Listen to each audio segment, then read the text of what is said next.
Hey everybody, it's Eddie J on Crypto. Hope you're having a good one. This is where I get to actually break down all the news that I just covered in the Crypto Minute. So, Janet Yellen got on television yesterday. I was watching CNBC and I saw her get up there and I was just amazed. Basically, what she's saying is if we don't have a raised debt ceiling come June 1st, we're not going to be able to pay any bills. U.S. government will be broke. And I want you to think about this.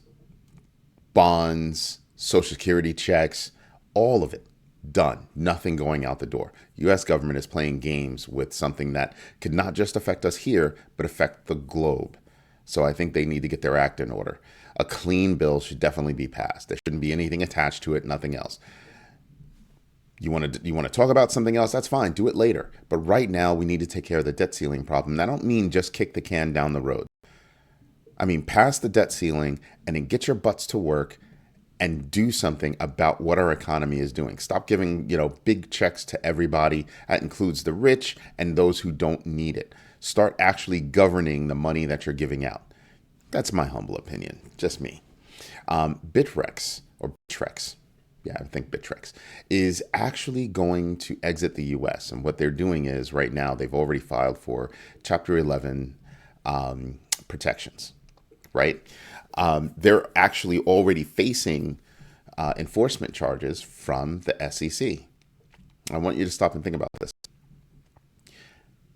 The move is, they could have done something wrong. Not a problem. If a company is doing something wrong, that's it. Go after them. Not a problem. But they're going after everybody right now. Bittrex is just another exchange. How long? And then they've already signaled that they're going to go after Binance. They've already signaled that they're going after Coinbase. These companies are going to leave the United States. They're going to take their innovation with them. They're going to take their talent with them. They're going to take their jobs with them. They're not going to go away. They just won't do business here. That won't stop U.S. citizens from accessing those services. It just means that they won't be domiciled here. That's a problem because that means all these businesses that are making money will be out of the country. So not only will it have an effect on the general public in terms of services that we'd be at a loss of, but it also means the U.S. government would not be collecting taxes from those companies. Tell me how stupid that is. Yeah, you don't have to spend a lot of time on it. It's just dumb. It's like beyond. Now, something else that I wanted to get into is the fact that, proof of the pudding is you have Ripple fighting the case, fighting the good fight. They've already dropped $200 million. Why is Bittrex leaving? They can't drop $200 million on anything. We're just lucky that Ripple does have that kind of money. Because not nobody else, but very few companies do have that kind of money. I think Coinbase does. Binance does.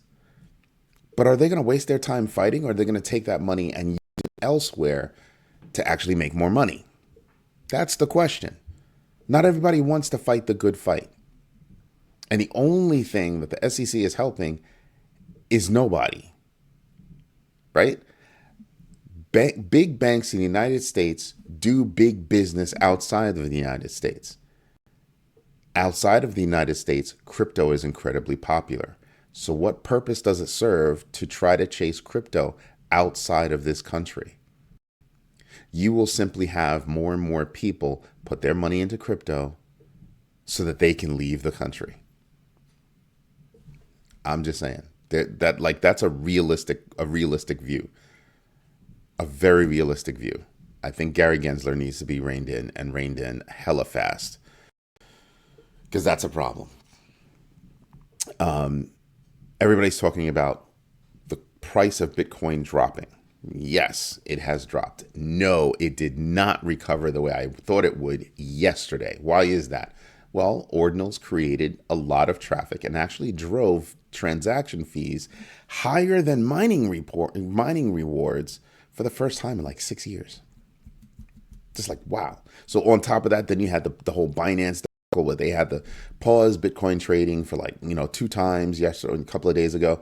And you sit there and you kind of go, why did they have to do that? Well, because of ordinals. That was the root cause. And it's still going on. So until that kind of smooths out, I'm expecting a little bit of a bumpy road. Am I expecting a precipitous drop down and down below 20,000? No. Am I expecting this to be a nice little dip? Yes. Am I going to get in on the dip? Yes. Why is that? It's common sense. Bitcoin's going to go up. Altcoins are going to go up. Usage and adoption is going to go up. Simple as that.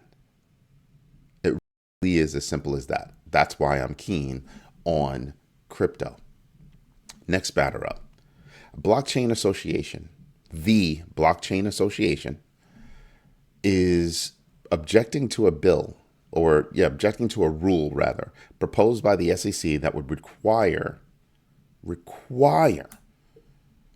right? Exchanges, what is it? Require investment advisors providing custodial services for digital assets to register with them. That's a bit much. And that specifically targets, that's right, centralized exchanges, because they are custodians of crypto. They're holding crypto for their customers. That would mean that you would not be allowed to hold crypto for your customers, or you'd have to register. But aren't they already registered? What are you doing?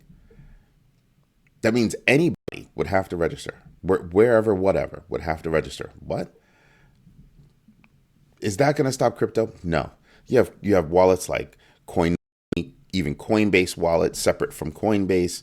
You have Trust Wallet. You have MetaMask. You have Ledger. You have so many wallets out there that are self-custody wallets that you don't require a custodian. But the concerted effort to bring down cryptocurrency in the United States is ridiculous now. It's absolutely ridiculous. Jumping on that bandwagon is New York State. What the hell is going on in New York State? It's ridiculous. It's crazy. What they want is they're going to have a new bill. It's going to pass the state Senate, state Congress, all that good stuff, and get signed by the governor because they're all freaking stupid. What they want to do is they want exchanges to tell them, these are our listing practices. They'd have to make that public. Next up, if there's a promoter of a coin or a project, they would have to register, as well as they would have to disclose any projects they have involvement in. Huh? That's a bit far-reaching. That is more than far-reaching. So is the SEC. They are so far-reaching that it's painful. And if you look at the SEC, they're supposed to be asset neutral. That means they're not supposed to be showing favoritism to any single asset. And they're not supposed to be showing hatred toward any single asset. Well, that seems to be the case now. It seems to be that they are looking at crypto and singling it out and creating rules to curtail any kind of growth. That ought to tell you how far they really want to go. The U.S. government, I think, is moving toward a CBDC, and they don't want any competition. I think that's going to be a problem. They already have two states that are saying, Florida and North Carolina, both saying, nope, no CBDCs here. Passing bills that say, no CBDCs here, no CBDCs here. Instead of trying to boil the ocean, how about you figure out how to traverse the ocean? How about you figure out how to leverage crypto to your advantage? Because all the major companies they know it's not going away. On a global level, crypto is not going away. And instead of fighting it, they've decided, well, if you can't beat them, join them. But they're doing it very pragmatically, picking and choosing specifically where and how they are going to engage in crypto transactions. I would love to see that applied to a regulatory approach by the U.S. government. You can start by firing Gary Gensler. Sorry. But yeah, that's my humble opinion. I think that a more pragmatic approach toward cryptocurrency and its regulation within the United States would be far better than the haphazard approach to, squashing innovation in this country. Because not only does it squash innovation, it also makes it so that you're going to have a number of resources wind up leaving, people, money, all of it. So we should stop and we should think about that, because there are countries out there that are very inviting. Anyway, you know what we should do? We should get into the numbers just so that you can see everything that's going on. So let's do that. We'll do it real quick because I have to take my son to school. Alrighty, so you can see everything is red right now. But again, Bitcoin is still strong. At 27,659, it is not dropping all that much. Ethereum, yes, it's down to 1,844. Fine. I'm cool with that. It's a buying opportunity to me. XRP is at 42 cents. Avalanche is down at 15 bucks, 46 cents. BNB is down. Solana's down. Solana down in the 20s. Strong network. I wouldn't use them, like I said yesterday, like I've been saying, I wouldn't use them for anything mission critical, but I would still use them. And at 20 bucks, that's an investment for me. Filecoin, HBAR, all of them are down. Nobody great is looking up at the moment.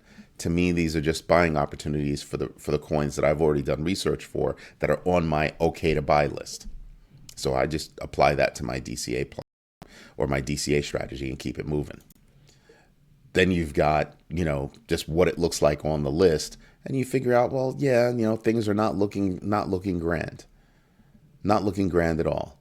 Wow, I just realized Doge is only up 3.37%. That's crazy for the year. I mean, look at everybody else. They're up double digits. I mean, Solana's up triple. So it's something to contemplate. Anyway, this is Eddie J on crypto. I hope my research helps you. If there's anything else that you want me to research, just drop me a note and I'll gladly do it. And for those people that are finding me again because maybe my numbers have been down, thank you. We will have a response for that very soon. Surprise, surprise. Have a good one. Bye-bye.